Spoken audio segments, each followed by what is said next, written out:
Hey there, folks. Welcome to our cozy nook of tales and adventures.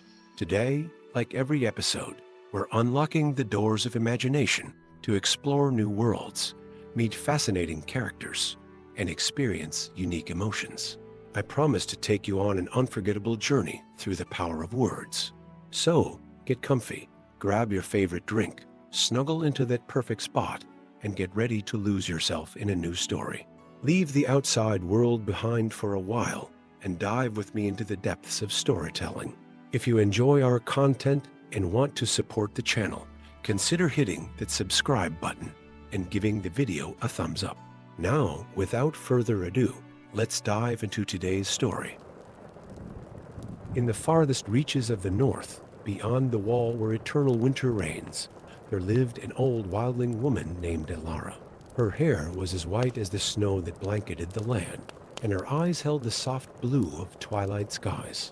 Elara was known among her people as the Keeper of Dreams, for her voice had the power to soothe even the most troubled minds.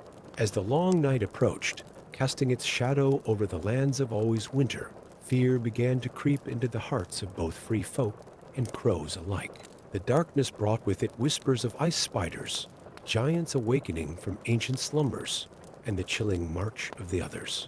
It was during this time of growing unrest that Elara felt a calling, a gentle tugging at her soul that urged her to embark on a perilous journey southward.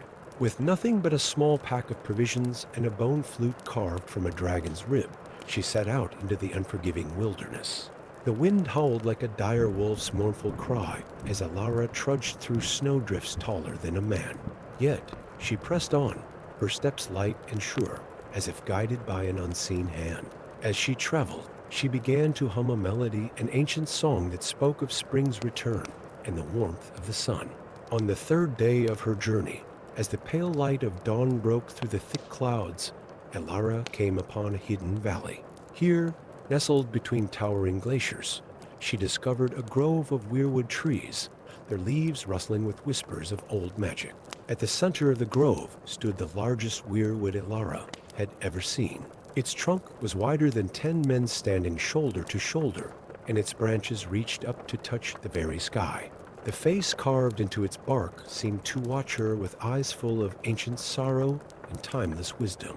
As Elara approached the mighty tree, she felt a warmth spread through her body, chasing away the bone-deep chill of the north. She placed her hand upon the smooth white bark and closed her eyes, listening to the voices of the old gods as they spoke to her heart. They showed her visions of the realms of men, of children crying out in the night, of warriors plagued by nightmares of battles past and yet to come, of kings and queens tossing restlessly upon beds of silk and fur. She saw the fear that gripped the hearts of all, from the lowest peasant to the highest lord, as the long night cast its pall over the land. Understanding dawned in Elara's eyes as she opened them. She knew now why she had been called on this journey. Raising her bone flute to her lips, she began to play a melody unlike any heard before in the Seven Kingdoms or beyond. The song started soft, like the first snowflake of winter drifting on the breeze. It spoke of starry nights and the quiet beauty of moonlight on fresh snow. As the melody grew, it wove tales of hearth fires and warm embraces, of summer days long past and the promise of spring's return. Elara played through the day and into the night, her music carried on the wind to every corner of the realm. South of the wall, in the great castle of Winterfell, little Bran Stark's fevered dreams turned from terror to wonder as he imagined himself soaring on raven's wings over snow-capped mountain. In King's Landing, Queen Cersei's fitful sleep smoothed into peaceful slumber, her fears of prophecy and betrayal momentarily forgotten. Even in distant Meereen, Daenerys Targaryen found respite from her burdens of rule, dreaming of gentle dragons and fields of flowers. As Elara's lullaby reached the ears of the realm, it brought with it a sense of peace and hope. Children who had cried out in fear now slept with smiles upon their faces. Battle-hardened warriors found their nightmares replaced by dreams of home and hearth. Lords and ladies, kings and queens all felt the weight of their crowns grow lighter as they drifted into restful sleep. For 7 days and 7 nights, Elara played without ceasing, The magic of her music spread across the land, a balm for troubled souls and a shield against the encroaching darkness. When at last she lowered her flute, she found that the grove around her had changed. The weirwood trees stood taller and stronger, their leaves a vibrant red that seemed to glow with inner light. The face on the great heart tree now wore a gentle smile, and the air hummed with renewed magic. Elara knew that her task was complete. Though the long night still lay ahead, she had given the people of Westeros a precious gift, the strength that comes from rest and the hope born of peaceful dreams. As she turned to make her way back to her people beyond the wall, Elara left behind a legacy that would be whispered about for generations to come. On nights when the wind blew cold and fears threatened to overwhelm, those who listened closely might still hear the faint echoes of her lullaby, bringing comfort and sweet dreams to all. And so, as you close your eyes and let the cares of the day fade away, imagine that you too can hear Elara's soothing melody, guiding you gently into a night of restful sleep and pleasant dreams. Story 2. In the forgotten lands between the haunted forest and the sunset sea, where old magic still whisper among the leaves of century-old trees, lived Lyanna, a storyteller descended from the mysterious children of the forest. Her eyes, as deep green as the canopies of the tallest trees, carried the wisdom of ages past.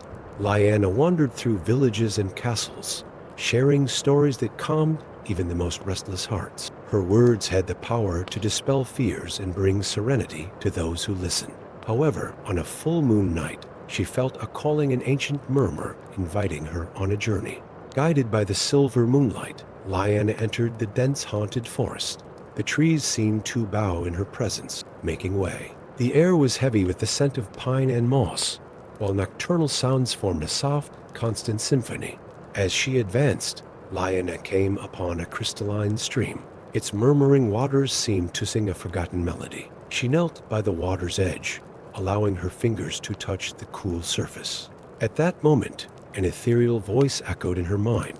Daughter of the ancients, seeker of peace, your journey has only begun. Follow the path of falling stars and find the harmony you seek. Intrigued and determined, Lyanna followed the course of the stream. As she walked, she noticed small floating lights, magical fireflies dancing in the air, illuminating her path. Her steps were light, almost inaudible on the carpet of fallen leaves. After what seemed like hours, but could have been mere moments, Lyanna reached a clearing bathed in moonlight. In the center stood a majestic heart tree, its red leaves shimmering like rubies under the moonlight. The face carved into its trunk seemed to observe her with ancient, wise eyes. Lyanna approached reverently, touching the white bark of the tree. A comforting warmth coursed through her body, and she felt as if she were sinking into a long-forgotten embrace. The worries and anxieties she didn't even know she carried began to dissipate like mist under the morning sun.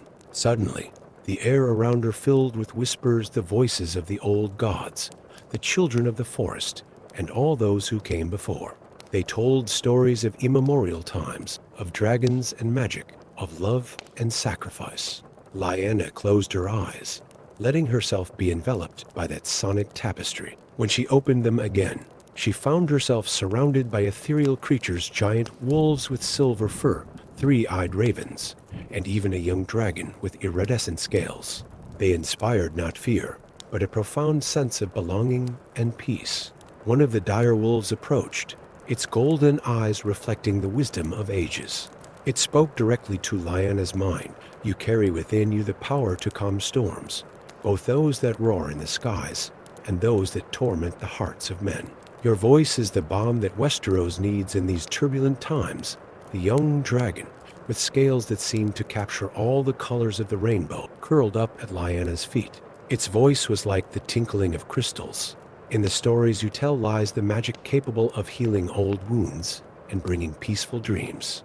Use this gift wisely, for in the darkest nights, it will be your words that guide the lost back home. The three-eyed raven perched on the nearest branch, its penetrating black eyes fixed on Lyanna. The past, present, and future intertwine in your narratives. Through you, the lessons of the ancients will be remembered, and the path to peace will be illuminated. Lyanna felt a wave of understanding and purpose course through her being. She realized that her mission was more than just telling stories. It was to heal, inspire, and guide through her words. The magical creatures began to dissipate like mist at dawn, but the sense of peace and purpose remained. Lyanna noticed the sky beginning to lighten, the first rays of sun painting the horizon with shades of pink and gold. With a full heart and serene mind, she left the clearing, carrying with her the wisdom and magic entrusted to her. She knew that from that moment on, her stories would have the power not just to entertain, but to truly transform those who heard them. In the years that followed, Lyanna traveled throughout Westeros, from the icy plains of the north to the golden sands of Dorne. Wherever she went, she brought with her the gift of peace and tranquil sleep. Her stories calmed the fears of soldiers on the eve of battles, consoled mothers worried about their children, and brought serene dreams to kings tormented by difficult decisions. People began to call her the Dream Weaver, and her fame spread across all 7 kingdoms. Many traveled for days just to hear her for one night, knowing that her words were the most powerful remedy against insomnia and anxiety. And so, on that night and every night that followed, those who listened to Lyanna's stories fell asleep with smiles on their lips, their hearts light and their minds at peace, dreaming of giant wolves, gentle dragons, and ancient forests where magic still danced among the shadows. For in a world often cruel and unpredictable, Lyanna's stories were a reminder that even in the darkest nights, there would always be hope, magic, and the promise of a new dawn. Story 3, On the Shores of the Trident, where the river's fingers stretch out to meet the narrow sea, lies an island shrouded in perpetual mist. Known to few and visited by fewer still, the quiet isle harbors secrets as old as Westeros itself. It is here that our tale begins, in a place where time seems to stand still and the troubles of the realm feel as distant as the stars. Brother Elwyn, a man of middle years with kind eyes and weathered hands, tended to the isle's mysterious gardens. Unlike the rest of the silent brothers who had taken vows of silence, Elwyn retained the gift of speech, for his voice was said to carry healing properties. One misty morning, as the first light of dawn painted the sky in hues of lavender and gold, a small boat appeared on the horizon. As it drew closer, Elwyn could make out a single passenger, a young woman with hair the color of burnished copper and eyes that held the weight of unspoken sorrows. "Welcome to Quiet Isle," Elwyn said softly as the boat touched the shore. "I am Brother Elwyn. What brings you to our peaceful retreat?" The woman, who introduced herself as Lysa, spoke with a voice barely above a whisper. "I seek respite from the nightmares that plague me. I have not known a peaceful night's sleep since." Her voice trailed off, unable to speak of the horrors she had witnessed. Elwyn nodded, understanding. He had seen many such souls wash up on the shores of Quiet Isle, seeking solace from the turmoil of the 7 kingdoms. "Come," he said gently, "let me show you the Garden of Whispers." As they walked along winding paths, the mist parted to reveal a garden unlike any other in Westeros. Here, flowers bloomed that had no name in any tongue of men. Their petals shimmered with an inner light, and their fragrance carried hints of long-forgotten summers. At the center of the garden stood an ancient weirwood tree, its bark as white as fresh snow, and its leaves a deep, comforting crimson. The face carved into its trunk bore an expression of serene wisdom. "This tree," Elwyn explained, "has stood here since the Dawn Age.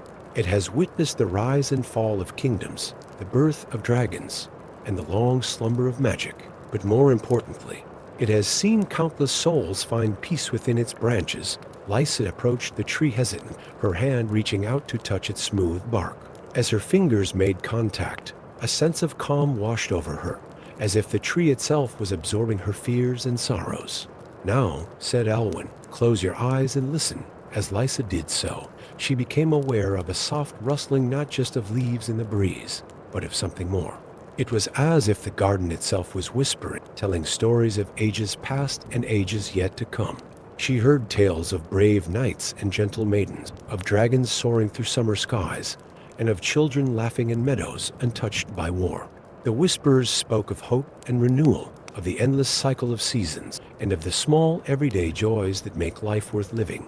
As she listened, Lysa felt the tight knot of fear in her chest begin to loosen. The memories that had haunted her sleep began to fade, replaced by visions of beauty and peace. Elwyn's voice, when he spoke again, seemed to blend with the whispers of the garden. "Every night," he said, "as the sun sets and the mists roll in, this garden sings its song of solace. It is a lullaby as old as the land itself, promising that no matter how dark the night, dawn will always come again." In the days that followed, Lysa explored the quiet isle, discovering new wonders with each passing hour. She walked along beaches where the sand sparkled like crushed diamonds, and sat in meditation halls where the very air seemed to breathe tranquility. Each night, as the stars appeared in the velvet sky, she would return to the Garden of Whispers. There, seated beneath the ancient weirwood, she would close her eyes and let the gentle murmurs of the garden wash over her, carrying her into dreams filled with peace and possibility. Gradually, the shadows that had haunted Lysa began to recede. Her eyes, once dulled by sorrow, regained their luster. Her voice, once hesitant and fearful, grew stronger, sometimes even joining in harmony with the garden's whispers. As the moon waxed full, Lysa knew it was time for her to return to the world beyond the isle. But she was no longer the broken soul who had arrived on its misty shores. She carried with her now an inner calm, a reservoir of peace to draw upon in troubled times. On her last night on Quiet Isle, as Lysa sat beneath the weirwood tree, Brother Elwyn approached with a small cloth bag in his hands. "A parting gift," he said, placing it in her palm. "Seeds from the Garden of Whispers. Plant them wherever you go, and a piece of this isle's peace will bloom there." Lysa clutched the bag close to her heart, tears of gratitude shining in her eyes. "Thank you," she whispered, her voice full of emotion, "for everything." As dawn broke and Lysa's boat disappeared into the mist, Brother Elwyn smiled. He knew that the magic of Quiet Isle would travel with her, spreading its soothing influence throughout the realm, one peaceful night's sleep at a time. And so, as you drift towards slumber, imagine yourself on that misty isle. Let the whispers of the ancient garden fill your mind, washing away the cares of the day. Feel the gentle embrace of the weirwood tree, its timeless wisdom guarding your dreams. In this space between waking and sleep, know that you too can find the deep, restful peace of Quiet Isle, carrying it with you into a new dawn. Story 4. As the last rays of sunlight filtered through the ancient canopy of the godswood, a hush fell over the gathered children, their eyes, wide with wonder, fixed upon the weathered face of Old Nan as she settled herself at the base of the heart tree. The massive weirwood, with its bone-white bark and blood-red leaves, seemed to lean in closer, as if it too were eager to hear the tales that would soon unfold.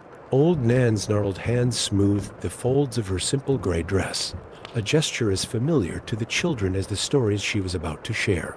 The air around them was thick with the earthy scent of moss and pine, mingling with the sweet perfume of wildflowers that dotted the forest floor.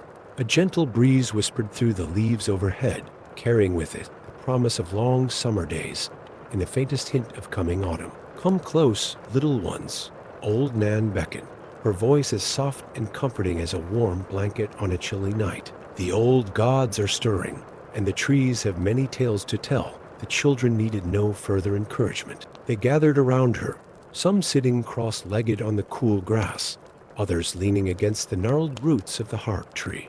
Little Arya Stark, ever the curious one, perched herself on a nearby stone, her gray eyes bright with anticipation. Old Nan closed her eyes for a moment, as if listening to some distant melody only she could hear. When she opened them again, there was a twinkle in their depths that spoke of ancient wisdom and timeless wonder. "Long ago," she began, her voice taking on a lyrical quality, "when the first men still roamed these lands, and the children of the forest danced beneath the stars, there lived a giant named Mag the Mighty." As Old Nan's words flowed like honey, the godswood seemed to come alive around them. The rustling leaves became the whispers of ancient forests, and the shadows cast by the setting sun transformed into the silhouettes of legendary creatures. Now, Mag was not like the fearsome giants of scary tales, Old Nan continued, her hands moving gracefully to paint pictures in the air. He was as gentle as a summer breeze, and as kind as a mother's embrace. Mag's laughter could shake the mountains, but it was a joyful sound that brought smiles to all who heard it. The children leaned in closer, their imaginations conjuring images of the friendly giant. They could almost feel the ground trembling beneath his massive, fur-covered feet as he lumbered through the primeval forests of the north. Mag's greatest joy was tending to the creatures of the wood. Old Nan said, her voice warm with affection. He would kneel beside bubbling brooks to help salmon leap upstream, his enormous hands cupped to form living waterfalls. In the depths of winter, he would shake the snow from the heaviest branches, preventing them from breaking under the weight. As she spoke, a family of rabbits emerged from the underbrush, drawn by the soothing cadence of her voice. They hopped closer, settling near the gathered children, their ears twitching in quiet contentment. But of all the animals in the forest, Mag had a special fondness for the birds. Old Nan continued, gesturing to the canopy above. On cue, a nightingale began to sing, its sweet melody weaving through her words like silver thread. He would spend hours fashioning nests from the softest grasses and lining them with downy feathers he had collected on his wanderings. The children's eyes drifted upward, searching for nests among the branches. The golden light of the setting sun filtered through the leaves, casting dappled patterns on their upturned faces. One particularly harsh winter, Old Nan said, her voice dropping to a conspiratorial whisper, Mag noticed that the smallest birds were struggling to find food. The snow lay thick upon the ground, hiding the seeds and berries they relied upon. A cool breeze rustled through the godswood, and several of the children huddled closer together, sharing warmth as they listened intently. Mag's great heart was troubled by their plight. Old Nan continued. He thought long and hard about how he might help his tiny friends. Then, one crisp morning as the sun rose over the frost-covered trees, he had an idea. The storyteller paused, building anticipation. The children leaned forward, their breath visible in the cooling air. Mag gathered pine cones from the tallest trees, ones that even he had to stretch to reach. He collected acorns and nuts, berries that still clung to their branches, and seeds from the hardiest plants that poked through the snow. As if on cue, a squirrel scampered down the trunk of a nearby oak, pausing to watch the gathered group with bright, curious eyes. With great care, Old Nan went on, her hands mimicking the motions. Mag wove the pine cones, nuts, and berries together with strands of his own hair, creating great wreaths of food. He hung these edible garlands from the sturdiest branches throughout the forest. The children's eyes widened as they imagined the scene, massive wreaths swaying gently in the winter wind, a feast for the forest's smallest inhabitants. The birds were cautious at first, Old Nan said with a knowing smile. But soon, word spread through the forest on swift wings. Chickadees and nuthatches, finches and woodpeckers, all manner of birds flocked to Mag's generous offerings, as if summoned by her words. A flock of sparrows alighted on a nearby branch, their cheerful chirping a counterpoint to Old Nan's soothing voice. Throughout the long winter, Mag kept the wreaths full and fresh. He would lumber through the forest, checking on his feathered friends and replenishing their food when needed. The air was filled with bird song, even on the coldest days, a joyful chorus of gratitude for the giant's kindness. The godswood had grown dim as Old Nan spoke, the sun now little more than a memory on the horizon. Yet none of the children seemed to notice the gathering darkness, so enraptured were they by the tale. When spring finally arrived, Old Nan continued, her voice warm with the promise of renewal.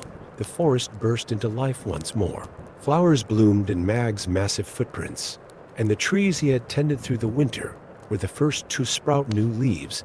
A gentle gust of wind swept through the godswood, carrying with it the sweet scent of blooming flowers. The children closed their eyes, breathing deeply, as if they could smell the very spring Old Nan described. But the greatest surprise, she said, her eyes twinkling, came when Mag noticed something peculiar about the trees where he had hung his wreaths. The branches had grown strong and wide, perfect for supporting nests.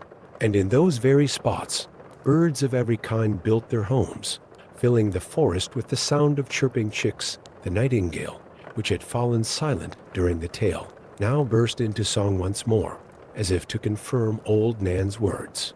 From that day forward, she continued, her voice soft with wonder, Those trees were known as the giants' cradles. They stood taller and stronger than any others in the forest, their branches always full of nests and alive with birdsong. Old Nan paused, looking around at the captivated faces before her. The godswood had grown dark, but the first stars were beginning to twinkle overhead, peeking through gaps in the canopy. Some say, she whispered, leaning in close, that on quiet nights, if you listen very carefully, you can still hear Mag's deep, gentle laughter echoing through the oldest parts of the forest. And in the morning, you might find a pine cone or acorn far larger than any you've seen before, a reminder of the giant's enduring kindness. As Old Nan's voice faded away, a peaceful silence settled over the godswood. The children sat still, their minds full of images of gentle giants and forests alive with birdsong. The tales seemed to linger in the air around them, as tangible as the mist that was beginning to rise from the forest floor. Slowly, as if waking from a pleasant dream, the children began to stir. They looked around, blinking in the twilight, and realized that fireflies had emerged while they listened. The tiny lights danced among the trees, lending a magical quality to the familiar surroundings. Old Nan smiled warmly at her young audience. "It's time to head back now, little ones," she said softly. "The old gods have heard our story, and they're pleased. They'll watch over your dreams tonight." As the children rose and began to make their way out of the godswood, guided by the gentle hands of waiting Septus, the atmosphere of wonder lingered. They walked slowly, their steps quiet on the soft forest floor, each lost in thought about Mag the Mighty and his forest friends. The last child to leave paused at the edge of the clearing, looking back at Old Nan. The old woman sat serenely beneath the heart tree, her face peaceful in the gathering darkness. For a moment, in the shifting shadows cast by the fireflies, the child could have sworn he saw the massive, gentle shape of a giant standing behind her, its kind eyes twinkling with the reflected light of the stars. Then the moment passed, and there was only Old Nan, the heart tree, and the whisper of leaves in the night breeze. The child smiled, knowing that the magic of the tale would stay with him long after he left the godswood, a gentle reminder of the wonders that exist in the world for those with the heart to see them. Story 5. In the ancient city of Old Town, where the citadel's towers reach towards the sky and knowledge flows like the Honeywine River, there lived an unusual maester named Aemon, no relation to the famous Targaryen. Unlike his brethren who forged their chains in traditional disciplines, Aemon had dedicated his life to the study of dreams and the art of peaceful sleep. His quarters in the citadel were unlike any other. Walls lined with shelves held jars of exotic herbs, crystals that shimmered with inner light, and ancient tomes filled with forgotten lore. The air was always fragrant with lavender and sweet grass, and soft chimes tinkled gently in the breeze from the open windows.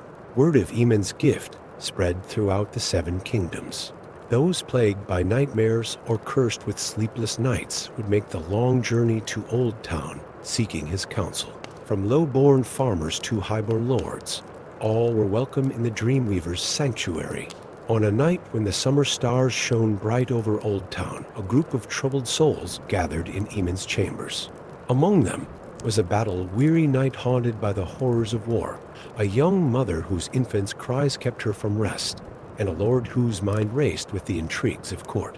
Aemon greeted each with a warm smile, his eyes twinkling with kindness behind his maester's chain.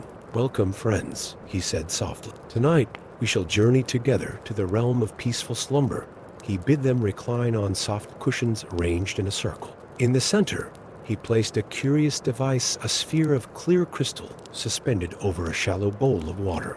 As the visitors settled, Aemon began to speak, his voice as soothing as a gentle stream. "Close your eyes," he instructed, "and let the sounds of my voice and the city below fade into the background. Imagine yourself standing at the base of the high tower, its beacon shining far above." As Aemon spoke, the crystal sphere began to glow softly, casting intricate patterns of light across the room. The water in the bowl beneath it rippled gently, creating a hypnotic rhythm. Feel the cool stone beneath your feet, the gentle sea breeze on your face. With each breath, you climb higher, leaving your cares behind with every step. The knight's furrowed brow smooth, the tension in his shoulders easing. The young mother's anxious fidgeting stilled, her breathing becoming deep and regular. The Lord's clenched jaw relaxed, the lines of worry fading from his face. Eamon continued, his voice weaving a tapestry of tranquil imagery. He spoke of reaching the top of the high tower, of gazing out over a peaceful old town bathed in starlight. He described how, from this vantage point, one could see the troubles of the world for what they truly were: small and temporary, like ripples on a vast, calm sea. As his tale unfolded, tendrils of luminous mist began to emanate from the crystal sphere, carrying the scent of night, blooming jasmine. The mist swirled around the recumbent figures, enveloping them in a cocoon of serenity. "Now," Eamon said, his voice barely above a whisper, "you begin to float, weightless as a feather on the breeze. The stars above grow closer, each one a lantern guiding you to the realm of dreams." In their mind's eyes, the listeners saw themselves drifting among the constellations. The moon maid smiled down at them, while the ice dragon pointed its blue eye towards lands of endless peace. "As you journey through this star-lit realm," Eamon continued, "you feel a profound sense of safety and calm. Here, in this space between waking and dreaming, you are free from all burdens. Your mind is clear, your body relaxed, and your spirit at ease."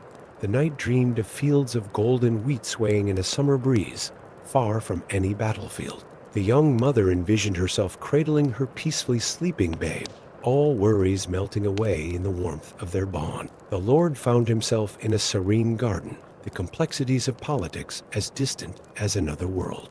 Eamon's voice grew softer still, blending with the gentle chiming of bells and the distant lapping of waves against Old Town's shore. As you drift deeper into this peaceful realm, know that you carry its calm within you. When you wake, you will feel refreshed, renewed, and ready to face the world with a tranquil heart. The crystal's glow dimmed gradually, the mist dissipating like morning dew. In its place, a profound stillness settled over the room, broken only by the deep, steady breathing of those now lost in peaceful slumber. Eamon smiled gently, looking over his charges with paternal affection. He knew that come morning, they would wake with lightened hearts and minds cleared of troubled thoughts. More importantly, they would carry with them the knowledge that this realm of peace was always accessible, waiting just beyond the veil of sleep. As the first light of dawn began to paint the eastern sky, Eamon settled into his own chair, content in the knowledge of a night's good work done. And as he too drifted off to sleep, he dreamed of a Westeros at peace, where the soothing balm of restful nights touched every soul from the wall to the summer sea. So as you close your eyes and prepare for sleep, imagine yourself in Eamon's tranquil chamber. Let the cares of your day fade away like mist in morning sun. Feel yourself floating among the stars, cradled in perfect peace. And know that, like those who sought the Dreamweaver's aid, you too can find solace and renewal in the gentle embrace of slumber. Story 6. As the sun dipped below the horizon, painting the sky in hues of lavender and gold, the village of Sweetwater came alive with a gentle buzz of anticipation. The air was thick with the scent of autumn-ripe apples, fallen leaves, and the first hints of wood smoke from newly lit hearths.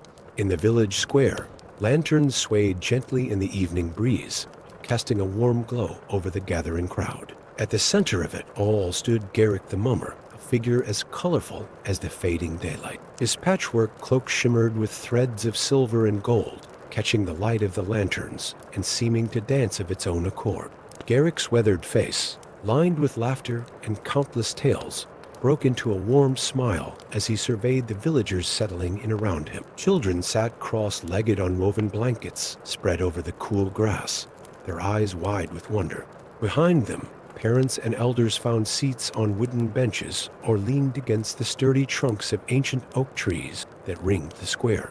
The soft murmur of conversation faded as Garrick raised his hands, signaling the start of the evening's entertainment. "Good people of Sweetwater," he began, his voice as rich and smooth as honey, "I've traveled far and wide, from the sun-kissed shores of Dorne to the mist-shrouded hills of the north. I've seen wonders beyond imagining and heard tales to make the stars themselves lean down to listen." A collective sigh of contentment rippled through the audience. Garrick's words seemed to weave a spell over the gathering, transporting them from their familiar village to the far-flung corners of the realm. "But of all the stories I've gathered," Garrick continued, his eyes twinkling. "None warms my heart quite like the tale I'll share with you tonight. It's a story of kindness, of the bonds that unite us all, and of the magic that can be found in the simplest of gestures." As he spoke, a young musician began to strum a lute softly, the gentle melody weaving through Garrick's words like a silvery thread. The mummer nodded appreciatively before continuing.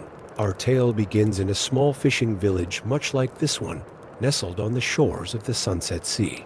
There, in a cottage with a roof of golden thatch and walls of sun-bleached stone, lived an old fisherman named Alan."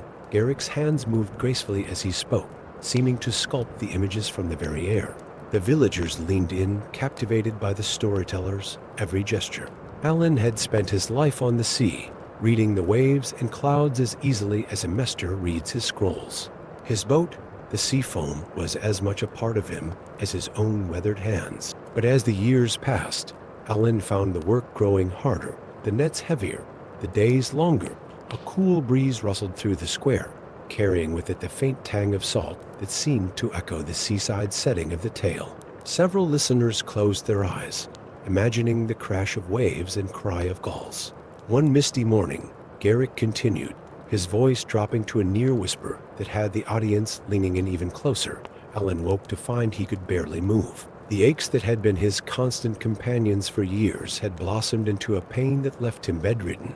A sympathetic murmur rippled through the crowd. Garrick nodded solemnly before his face brightened once more. But Alan was not alone. Word of his plight spread through the village faster than spring floods, and soon his cottage was filled with the warmth of community. Mothers arrived with steaming pots of fish stew, the savory aroma chasing away the gloom. Children brought handfuls of seashells and smooth pebbles, leaving them on his windowsill like precious gems. As if on cue, the aroma of spiced cider wafted through the square. Villagers began passing around earthenware mugs filled with the warm, comforting beverage. Garrick accepted one with a grateful nod, taking a small sip before continuing his tale. But it was young Cora, the miller's daughter, who truly captured Alan's heart. Each day, she would visit the old fisherman, her arms laden with fresh bread, and her mind brimming with questions about the sea. Garrick's voice took on a lighter tone as he mimicked the young girl's eager inquiries. "Tell me about the biggest fish you ever caught, Alan," she would say. Or, "What's the farthest you've ever sailed?" And Alan, whose pain seemed to lessen in the glow of her curiosity, would regale her with tales of his adventures. The lute player transitioned to a livelier tune, its notes dancing like sunlight on waves. Children in the audience swayed gently to the music, their eyes bright with imagination. As the days passed, Garrick continued, his voice warm with affection. Alan found himself looking forward to Cora's visits more than anything else. He would watch the sun's progress across the sky, counting the moments until she would appear at his door, her smile as bright as the morning star. The storyteller paused, taking another sip of cider. The audience waited patiently, content in the moment and the gentle atmosphere that had settled over the square. One afternoon, Garrick resumed, leaning forward conspiratorially. Cora arrived with a glint of mischief in her eye. "Alan," she said, "I've brought you something special today." From behind her back, she produced a small, battered book bound in faded blue leather. Garrick mimed the action, his hands cradling an imaginary tome with great care. It was a book of sea charts and star maps, dog-eared and well-loved. Alan's eyes widened in recognition. "Why, that's old Marwen's book," he exclaimed. He was the finest navigator these shores have ever known. "Where did you find this treasure?" The mummer's voice shifted, taking on a hint of childish pride as he spoke Cora's words. "In my father's mill," she said. "It was hidden away in a dusty corner.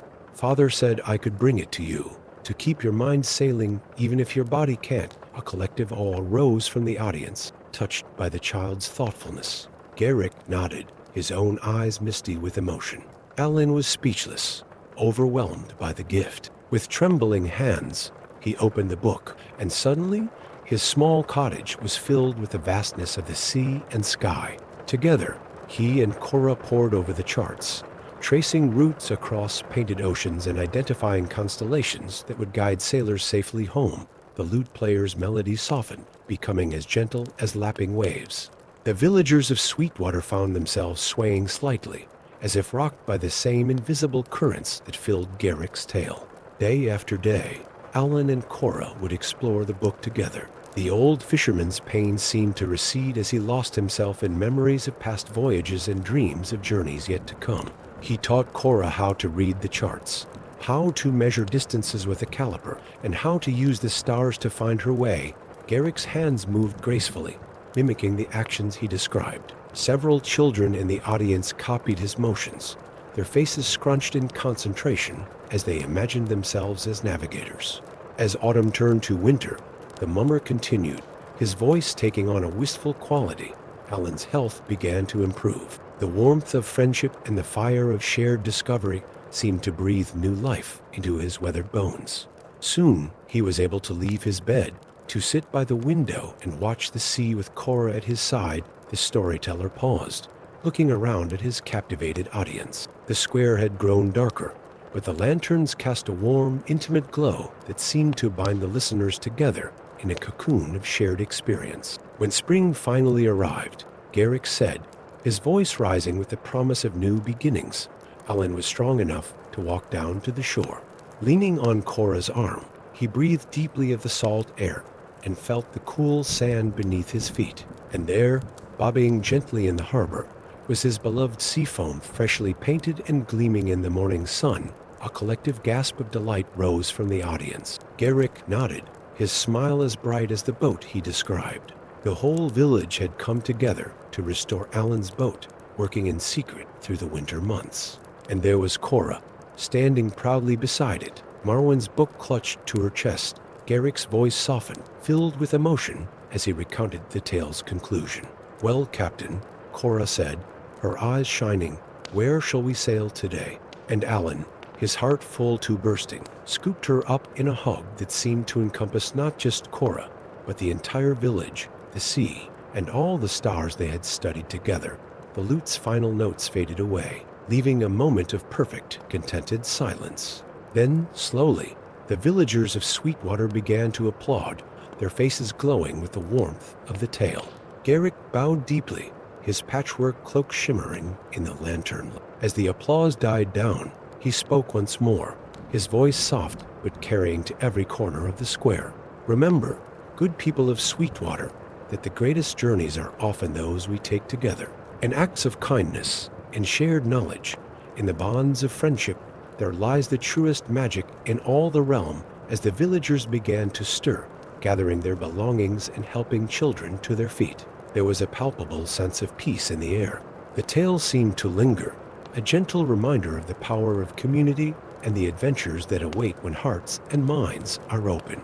Garrick watched as the square slowly emptied, his weathered face serene in the fading light. And if one looked closely, they might have seen the glimmer of distant shores in his eyes, the promise of new stories waiting to be told. Story 7. Daenerys Targaryen discovers a hidden valley in the mountains of Dragonstone, where an ancient dragon resides in peaceful retirement. As she approaches, she sees the massive creature basking in the warm sunlight, its iridescent scales shimmering like jewels. The dragon's slow, rhythmic breathing creates a soothing ambience, accompanied by the gentle rustling of wind through the surrounding pine trees. Nearby, a crystal-clear stream trickles melodiously over smooth stones, its waters reflecting the dragon's majestic form.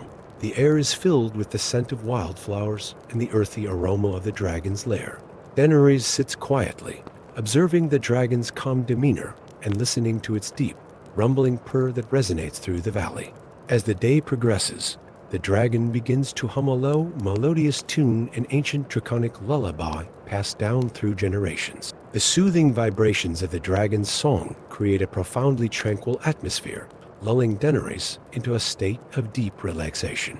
She watches as small animals and birds, unafraid of the gentle giant, come to rest near the dragon, drawn by its peaceful presence and comforting song. The story focuses on the harmonious coexistence between the dragon and its surroundings, emphasizing the creature's wisdom and serenity in its twilight years. It presents a different perspective on dragons, showcasing their capacity for gentleness and their connection to the natural world. As twilight approaches, Daenerys finds herself completely at ease in the presence of this ancient dragon. The creature's eyes, deep pools of amber wisdom, regard her with gentle curiosity. Slowly, carefully, the dragon extends its wing, creating a sheltered space beside its warm body. Daenerys accepts the invitation, settling into the natural alcove formed by the dragon's massive form. The dragon resumes its lullaby, the low vibrations now felt through Daenerys' entire body. She watches as the valley is bathed in the soft golden light of sunset, casting long shadows across the peaceful landscape. Fireflies begin to emerge, their gentle blinking adding to the magical atmosphere. As night falls, the dragon's scales seem to absorb the starlight, giving off a soft, comforting glow. The creature's warmth wards off the evening chill, creating a cozy haven for Daenerys. She listens to the nighttime sounds of the valley, the soft hooting of an owl, the distant call of a wolf, the continuous murmur of the stream, all blending harmoniously with the dragon's song.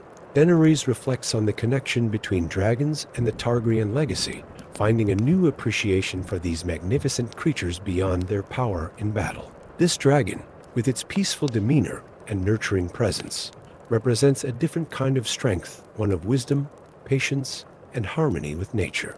As the night deepens, Daenerys feels herself drifting into a peaceful slumber, lulled by the dragon's heartbeat and soothing song. She dreams of flying over serene landscapes, seeing Westeros not as a realm to be conquered, but as a land to be cherished and protected. When dawn breaks, Daenerys awakens feeling refreshed and centered. The dragon greets the morning sun with a gentle rumble, steam rising from its nostrils in the cool morning air. Daenerys realizes that this experience has shifted her perspective, instilling in her a desire to rule not through fear, but through the kind of peaceful strength embodied by her newfound dragon friend. Story 8. Samwell Tarly finds himself wandering the winding streets of Old Town on a peaceful autumn evening. The ancient city, home to the Citadel, is bathed in the warm glow of the setting sun, its white stone buildings tinged with hues of gold and amber. As Sam strolls along the cobblestone paths, the gentle sound of chimes fills the air. He follows the melodious tones to their source, a hidden courtyard where an old maester tends to a collection of wind chimes.